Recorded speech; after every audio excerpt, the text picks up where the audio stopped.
দেখো, কেনার সময় 100 ইউনিটের দাম দিয়েছিল, কিন্তু সে প্রোডাক্ট নিয়েছিল কত ইউনিট? 110 ইউনিট। বিক্রি করার সময় সেই 100 ইউনিট বিক্রি করেছে, কিন্তু দিয়েছে কত ইউনিট? 90 ইউনিট। মানে এখান থেকে সে 10 ইউনিট লাভ করেছে, কেনার সময় 10 ইউনিট লাভ করেছে। বোঝা গেছে?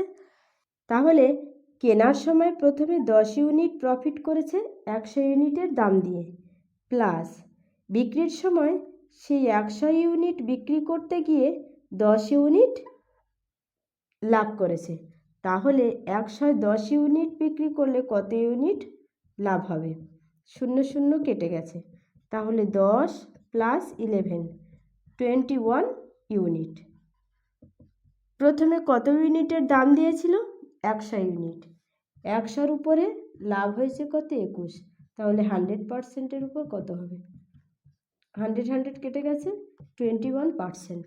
বোঝা গেছে? এবারে দেখো, এটা এভাবেও করতে পারো, a plus B plus AB/100 formula দিয়ে 10 প্লাস 10 প্লাস 10 ইন্টু 10/100, 0 0 কেটে গেছে, 21%।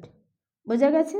এটা তাড়াতাড়ি হবে, এটাও তাড়াতাড়ি হবে। এখানে বুঝিয়ে করেছি বলে অনেক দেরি হয়েছে। দেখো, প্রথমে লাভ করেছিল কত? 10%। বোঝা গেছে? প্লাস তারপরে 10% ফলস ওয়েটে লাভ করেছিল, 100-এর উপর 10। তাহলে প্রথমে 10% লাভ করা মানে কিনেছিল কত? 110। এখানে 0 0 কেটে গেল, কত? 21। 100-এর উপর যেহেতু, তাহলে পার্সেন্টটা বসিয়ে দিও, হয়ে যাবে। বোঝা গেছে? তাহলে